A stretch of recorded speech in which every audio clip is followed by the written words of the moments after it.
Students, আমরা গ্রামারের বিভিন্ন এলিমেন্ট নিয়ে আলোচনা করছি। আজকে ক্লজ দেখো,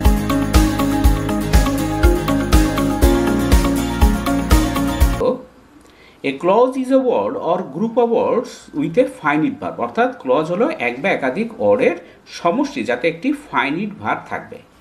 ইংরেজি ভাষাতে একটু খেয়াল করো, ভালো বুঝতে পারবে। ইংরেজি ভাষায় ফ্রেজ ও ক্লজের স্থানটা কী সেটা আগে বুঝে নাও।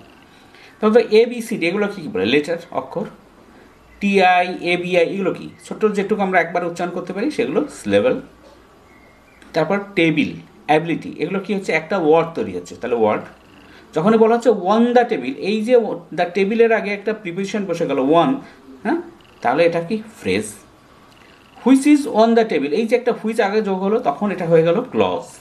The book is on the table, এটা পুরো একটা সেন্টেন্স হয়ে গেল। তারপর সেন্টেন্স, অনেক সেন্টেন্স মিলে প্যারাগ্রাফ, তারপরে অনেক প্যারাগ্রাফ নিয়ে একটা চ্যাপ্টার, অনেক চ্যাপ্টার নিয়ে একটা বই ইত্যাদি, এইভাবে বড় হতে থাকে। অর্থাৎ ইংরেজি ভাষার সবচেয়ে ছোট এলিমেন্ট হচ্ছে লেটার বা অক্ষর, তারপর সিলেবল, তারপর ওয়ার্ড, তারপর ফ্রেজ, তারপর ক্লজ, তারপর সেন্টেন্স, তারপর প্যারাগ্রাফ, তারপর চ্যাপ্টার, তারপর বই ইত্যাদি। এবার দেখো ইংরেজিতে ক্লজ কত রকমের।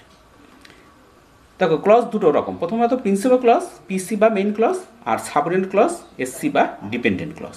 আবার এই সাবঅর্ডিনেট ক্লজ আবার তিনটে: নাউন ক্লজ, অ্যাডজেক্টিভ ক্লজ বা রিলেটিভ ক্লজ, আর adverbial clause.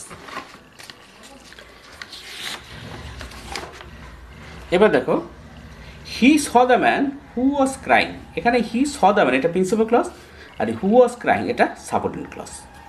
He saw the man এই অংশটি এককভাবে একটি সম্পূর্ণ অর্থ প্রকাশ করছে, সে লোকটাকে দেখেছিল।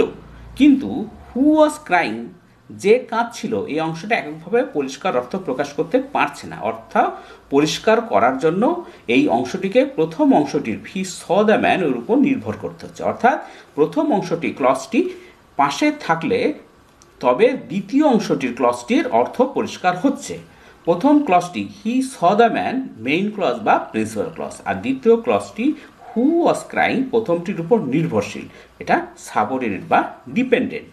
তাই দ্বিতীয় ক্লজটি হলো ডিপেন্ডেন্ট ক্লজ বা সাবঅর্ডিনেট ক্লজ। এরপরে দেখো সংজ্ঞাগুলো নিজেই বুঝে যাবে। যে ক্লজ কারো সাহায্য ছাড়া নিজেই একটি পরিষ্কার অর্থ প্রকাশ করতে পারে তাকে প্রিন্সিপাল ক্লজ, PC বা মেইন ক্লজ বলে।